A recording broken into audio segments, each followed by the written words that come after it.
When people think about Madrid, a few things usually come to mind. Late nights, tapas bars, and football, of course. And while that image is certainly true, there is much more to Madrid than just that. Behind the crowded plazas and busy restaurants, there is a city shaped by centuries of history, beautiful neighborhoods that look completely different from one another, and one of the best food cultures in Europe. So let's explore Madrid and see everything that this city has to offer.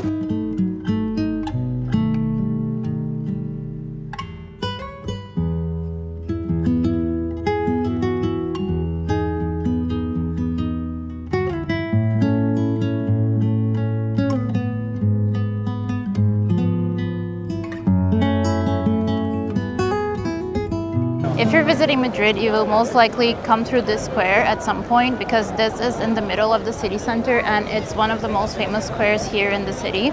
But more than that, this actually marks the center of Spain because here on the floor of this square, there's a little plaque that says Kilometer Zero, which is where from this center, all the national roads are measured. So it's the center of the country. This square is really crowded and busy because there's a lot of commuters walking by, a lot of street performers, tourists. So it's not really a place where people come and hang out, but since it is the center, people walk by this square all the time. There's also another really famous place here, which is a statue right there of a bear eating some strawberries from a tree, which that is the representation of the coat of arms of Madrid. And you will see that bear everywhere, besides that statue, of course. You will see that stamped on t-shirts, magnets. You will see it everywhere because it is the coat of arms of the city. But just 5 minutes away from here is another really famous square that the vibe is completely different from this one.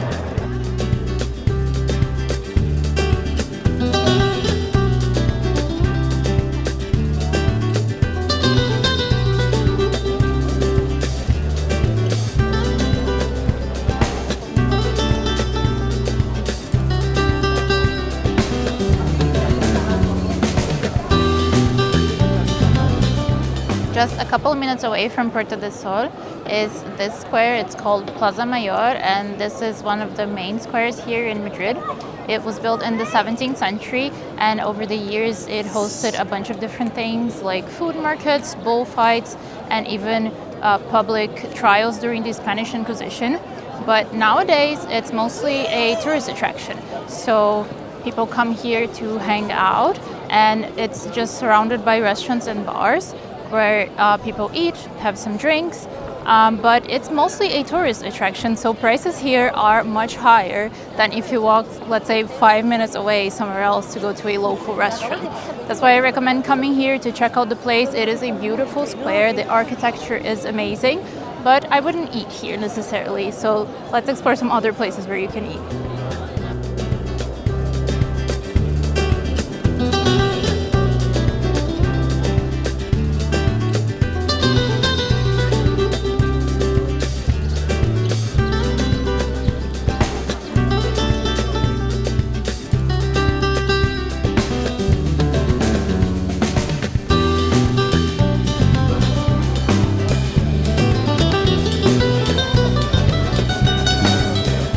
Madrid has a lot of famous food markets, but this is one of the most famous ones, Mercado de San Miguel.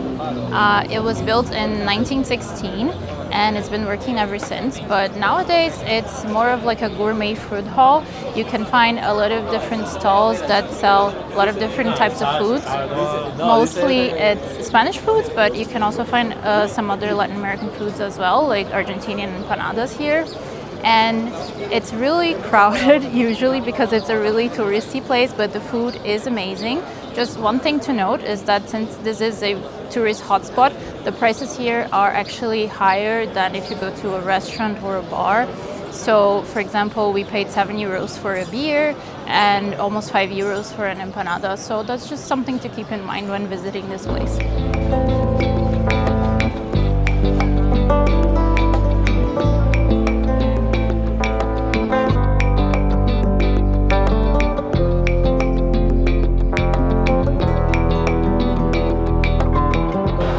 We got some croquettes and some beer. We have cheese, ham, and codfish croquettes to try.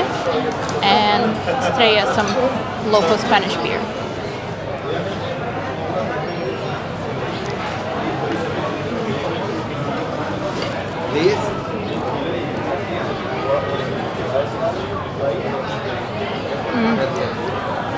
It's really soft. It almost tastes like mashed potatoes. Really yummy. I recommend it. But the market is really full.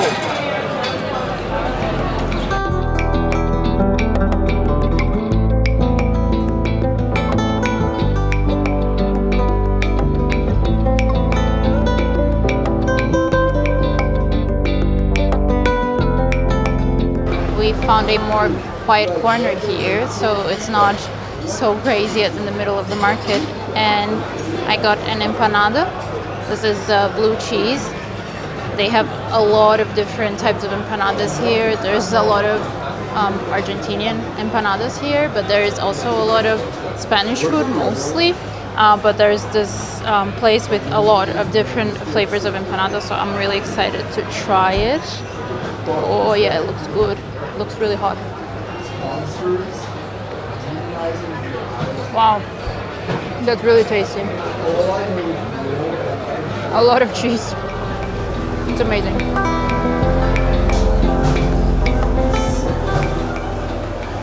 Oh, we also got chorizo, the typical Spanish sausage, and it's served in a sort of like a dough, so it looks like a hot dog with tomato and cheese inside. Let's try.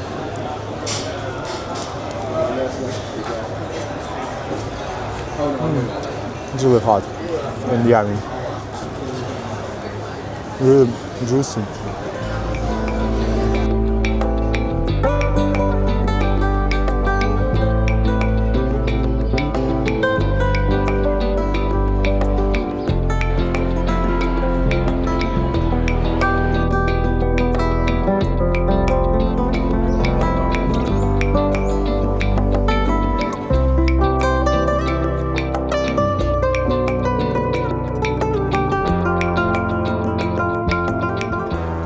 At Mercado de la Paz, which is a food market like Mercado San Miguel, but the difference is that that one is more of like a gourmet food experience with different restaurants, and here you have both food stalls where you can buy ingredients like fresh fruits, vegetables, meats, and fish, but you can also come here for the restaurants and the cafe, so it's a mix of both. This one is much less gourmet and touristy as that other one. You see many more locals here, and this is famous among tourists because it's home of what they say is the best tortilla in Spain, in Casa Dani.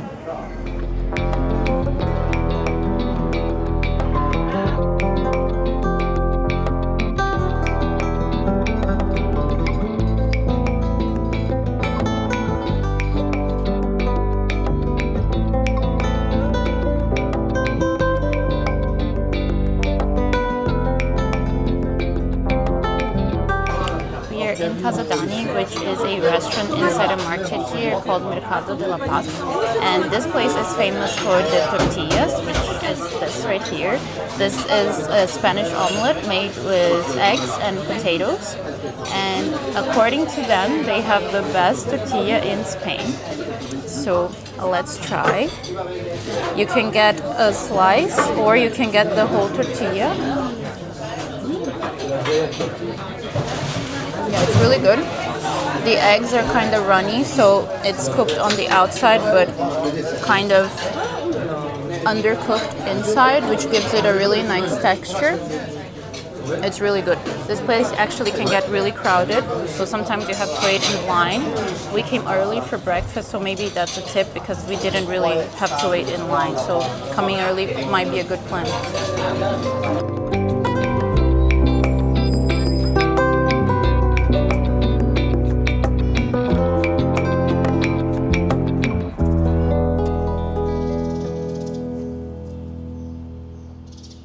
There is a secret right in the middle of the city center of Madrid where most people walk by without even noticing.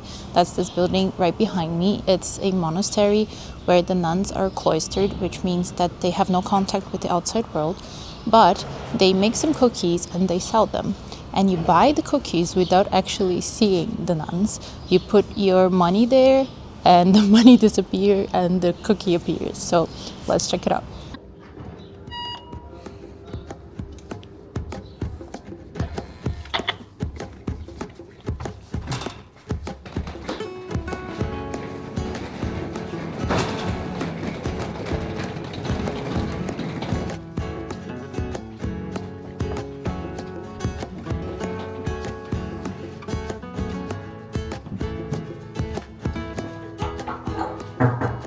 Hola. Ai, quem queres? Medio kilo de naranjines. No, aquí nada tiene. No? Mira, espérate. Pues ahora tenemos galletas y nevaditos. Ok, nevaditos. Vale. Galletas, disculpa. Galletas.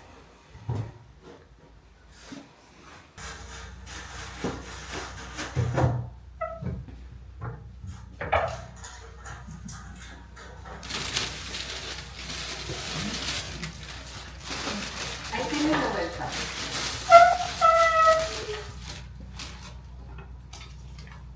Muchas gracias. Gracias. We ended up getting half a kilo of lemon cookies and they were honestly amazing. Super simple but really fresh and full of flavor. We paid 13 euros for half a kilo and they only sell either half a kilo or 1 kilo of cookies. And while they have a lot of different types of cookies on the menu, not all of them are available every day.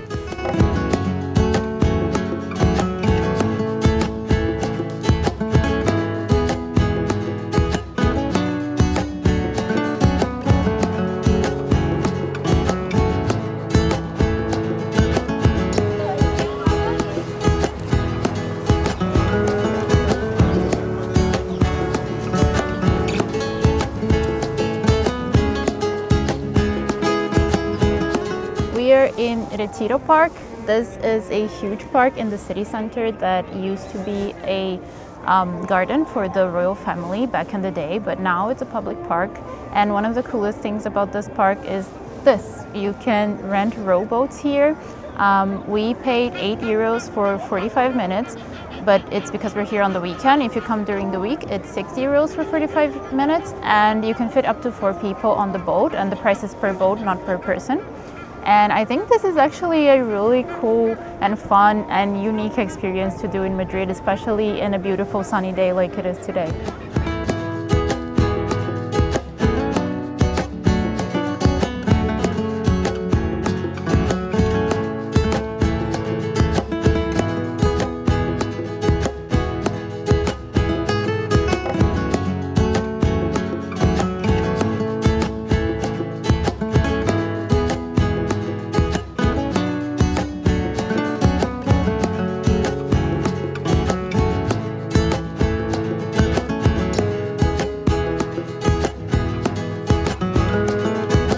I really liked that rowboat experience. It was amazing. I definitely recommend doing it. But just one thing to note is that this gets really crowded. As you can see, the line behind me is huge. So I would definitely recommend booking it online before you come, because there are 2 lines, one for people with a reservation and one for people without a reservation. And the line for people without a reservation is huge. We waited around 20 minutes, which I think it was definitely worth the wait. But now that we came out, the line is like 3 times longer than it was when we arrived. So book it online, definitely. And from what I saw, you can book around a week in advance. You cannot book it for the same day. So just keep that in mind when you visit.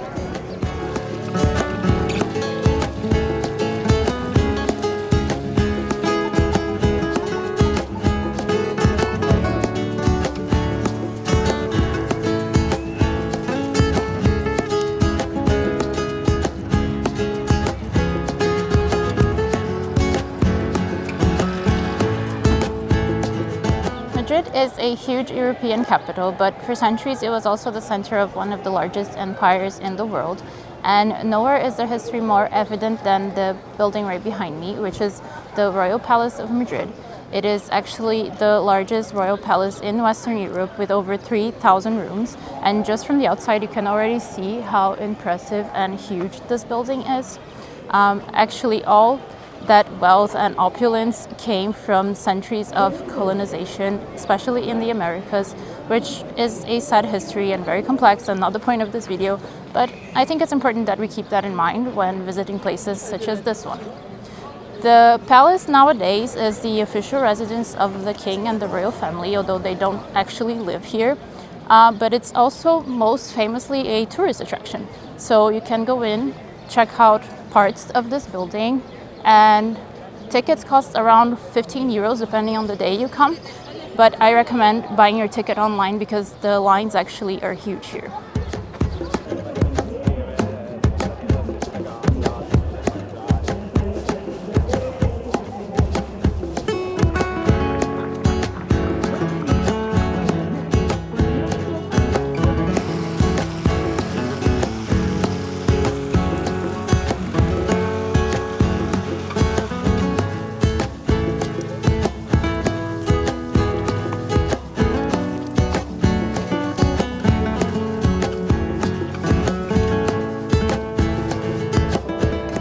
While the vibe in front of the palace is really chaotic, full of tourist groups and street performers, just 2 minutes away from the palace is the Sabatini Gardens.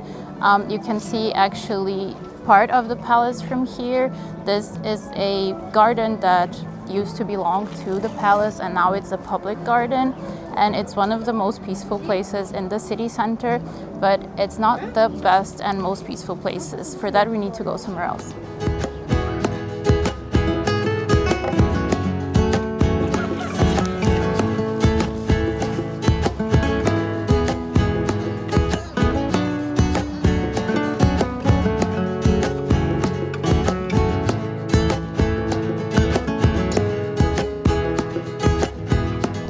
For that, you have to go a little bit further to the Temple of Debod.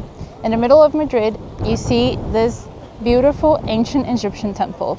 And unlike many ancient Egyptian things in Europe, this one was actually not stolen, which is really good. The Egyptian government actually gave this temple as a thank you to the Spanish government back in the mid-20th century, because the Spanish government helped Egypt build a dam along the Nile. And this temple would be one of the ones that would potentially be flooded by the dam. So the Egyptian government gave it to them as a thank you. Now you can go in and visit it for free, but this place is actually really popular to see the sunset.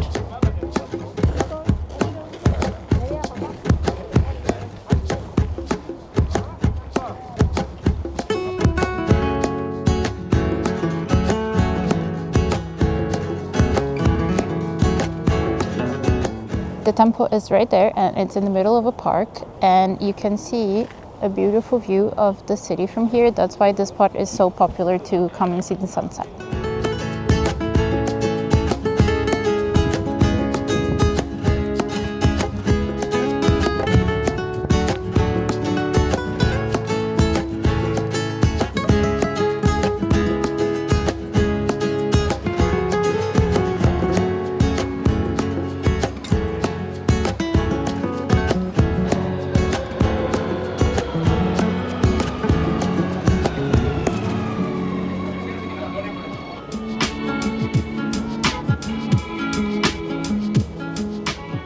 Here behind me is Bernabéu, and it's one of the most famous stadiums in the world. It has been here since 1947, and it has a really long history. What we're seeing right now, it's a modern version of the stadium, which was built on top of the history. It was rebuilt recently, and they spent around 1 billion euro. And that sounds crazy, but if you think about it, it makes sense. The levels of engineering is insane. The roof can be closed, the pitch can be moved underground very quickly, which makes it easier and super quick to actually switch to concerts or events.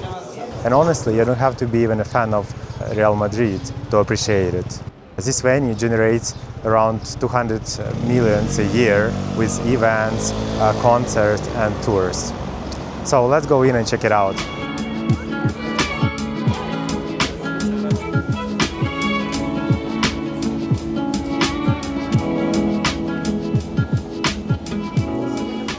This is where you really feel the history.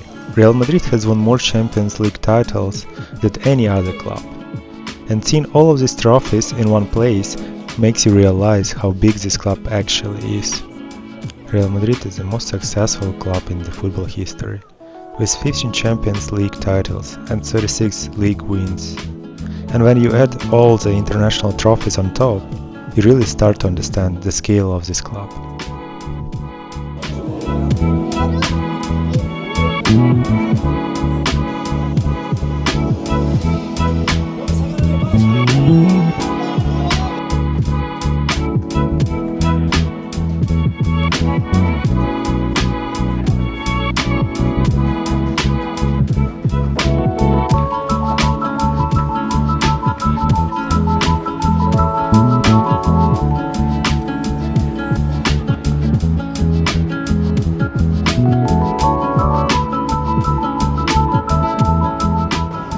This place fits 81,000 people, and it sounds huge, but it's still not enough when it comes to the tickets, because the tickets, especially for the big games, are being sold out so fast that it's really hard to buy, or you have to be a member of the club.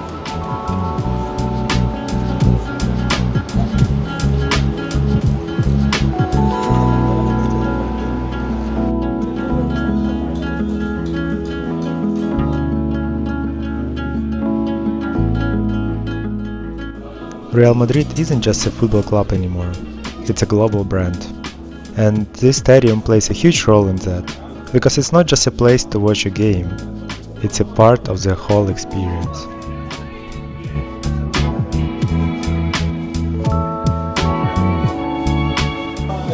Here's a little tip. If you just want to see the Bernabéu from inside, you don't need to buy a ticket for the tour. You can just go to a Starbucks, grab a cup of coffee, and enjoy the beautiful view. The view is really, really good. I wish I could actually watch the game from here, but sadly, on the match day, the Starbucks is closed, so you cannot cheat and come here without a ticket to watch the game. But it's a really good place if you want to see the beach.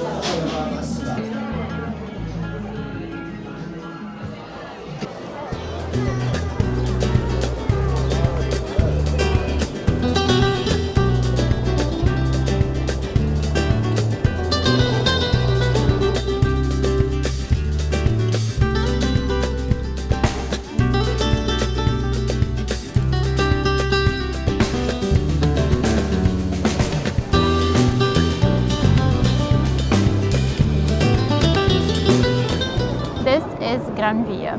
It's a huge avenue here in Madrid. It's often compared to Champs-Élysées in Paris or Broadway in New York.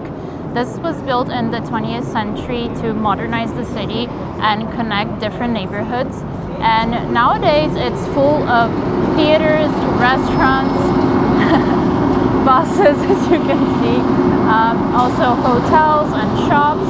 It's a really busy part of the city, but the buildings are beautiful. The architecture here is amazing, and not every place in the city looks like that. It's very modern compared to other neighborhoods like La Latina, for example.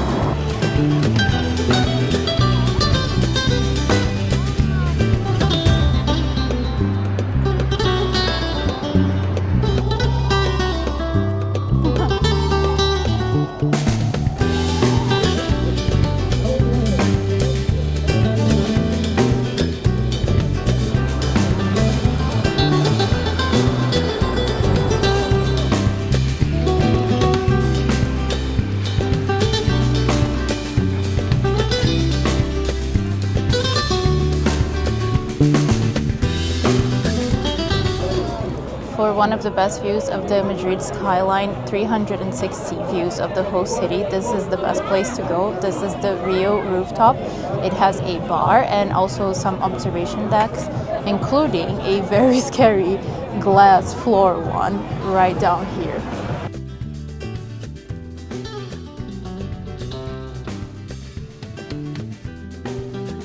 From up here, the city opens up in every direction. You can see the rooftops of Gran Vía, the spires of historic churches, the palace, and even the mountains in the distance. And the glass floors, well, those are not for the faint of heart, but it's worth it for the thrill and the view straight down to the streets below.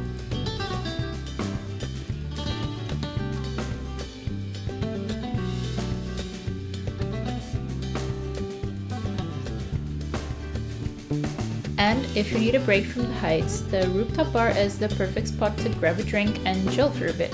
Entrance is either 5 or 10 euros depending on whether you visit during the week or on the weekend.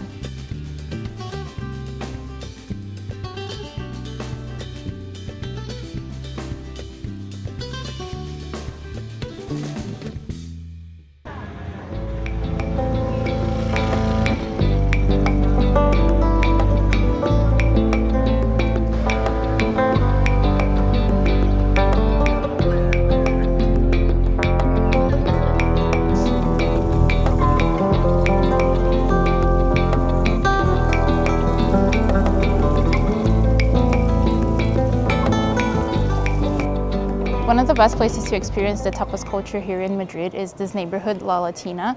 This neighborhood is famous for the many tapas bars around the neighborhood, and it gets really lively in the evening especially, where people come and they try different tapas in different bars. So you go from one bar to the other, trying different tapas and different drinks. That's a really unique experience to have here and a very Madrileño experience. And this neighborhood is also famous for a flea market, which happens every Sunday. It's called El Rastro, and it's in the middle of the neighborhood. It's a good tip if you want to come and see the market, but just note that it is a very popular market and the streets are really narrow, so it gets really crowded and it's kind of hard to walk.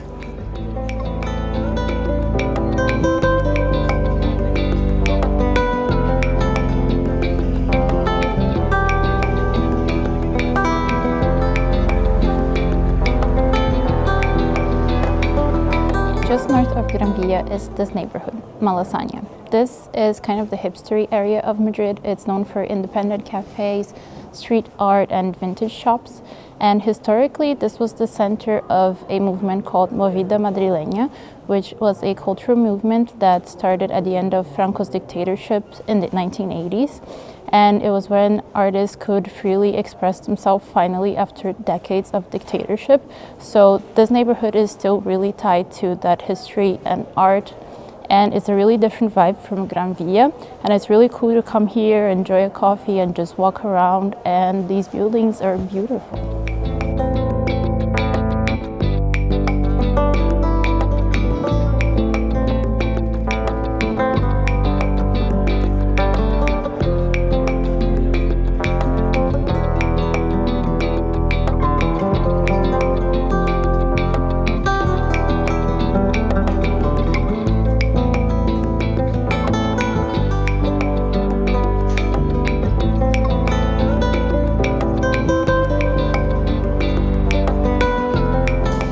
Madrid is also famous for all the art here. This, where we're standing, is the Prado Museum, and this museum is part of what they call the Golden Triangle of art here in Madrid, with 2 other museums. This museum is the biggest one of them and the most famous one, and there's a lot of mostly paintings and sculptures, mostly of Spanish artists, but they also have some artists from other countries as well.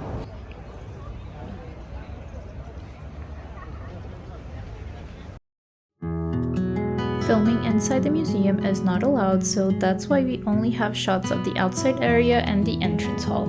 But inside, the museum holds an incredible collection of European art ranging from the medieval period to the 19th century, with works from mostly Spain, Italy, and the Netherlands. To visit the Prado Museum, tickets cost 15 euros, but there's also an option to go in for free if you arrive 2 hours before the closing time. Depending on the day, the museum either closes at 7 or 8 p.m. But if you want to try to get in for free, I would recommend arriving maybe 2.5 hours before the museum closes, because the line is really big. We arrived just in time, and it was closing at 7, so we arrived at 5, and we spent 45 minutes in line, and we managed to get in, but they said that it's not guaranteed that you're going to go in because tickets are limited. So if you want to go in for sure, I would recommend buying a ticket instead. But even if you're not planning on going inside the museum, this whole area is definitely worth spending time in, especially on a sunny day, because people just sit on the grass, relax, and just hang out, because this is a beautiful part of the city.